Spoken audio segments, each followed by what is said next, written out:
Un jeune chat qui nous a été présenté pour des sécrétions purulentes au niveau du nez, donc on appelle ça un jetage, qui évolue depuis 2 mois. Ce genre de choses peut être provoqué par énormément de pathologies. Donc, pour comprendre un petit peu ce qui s'est passé, on commence déjà par un examen clinique. On a commencé par un scanner, ce qui nous a permis de visualiser un petit peu l'ensemble de ces structures au niveau de l'encéphale. Ensuite, pour compléter cet examen, on va faire ce qu'on appelle une endoscopie. L'endoscopie, c'est une caméra qu'on a au bout d'un dispositif qui nous permet d'aller visualiser un petit peu toutes les structures par les voies naturelles. On passe soit par les cavités nasales, soit par le nasopharynx. L'examen se fait sous anesthésie. Il y a toujours une infirmière, donc là dans ce cas-là Cynthia, qui était présente pour surveiller l'anesthésie. Donc je regarde bien au niveau de l'anesthésie, que tout se passe bien, que l'animal soit confortable, qu'il soit bien endormi. Ensuite, pendant la rhinoscopie, vu que le vétérinaire injecte du liquide au niveau des voies aériennes, il faut bien vérifier que tout se passe bien pour pas que ça aille dans la sonde et que ça rentre dans ces voies aériennes. On va une première fois, du coup, par voie rétrograde, voir le nasopharynx.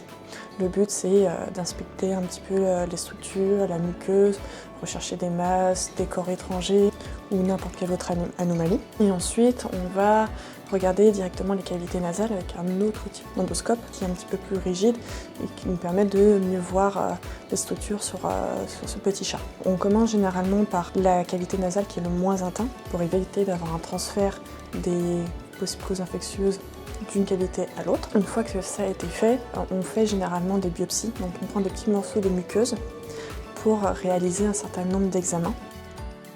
La vétérinaire me demande de faire les biopsies, donc j'insère la petite pince à biopsie dans le rhinoscope. J'attends ses instructions et quand c'est bon, elle me dit de retirer sur la pince à biopsie pour voir si on a bien réussi le prélèvement. Si le prélèvement est bon, je le pose dans la cassette.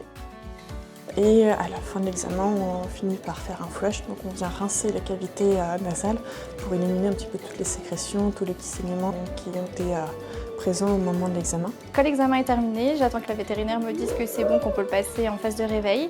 Donc à ce moment-là, je coupe tout ce qui va être sur l'appareil d'anesthésie. Je le passe en salle de prépa, je le mets dans sa petite cage. Je vérifie sa température. S'il est bas, on rajoute toujours un petit tapis chauffant pour qu'il se réveille plus rapidement. Je vérifie bien que tout se passe bien au niveau du réveil. Je vérifie au niveau de la sonde quand elle va être retirée une fois qu'il a commencé à se réveiller, qu'il n'y ait pas de liquide. Et après, on recheck toutes les 5-10 minutes pour voir si la température augmente au fur et à mesure.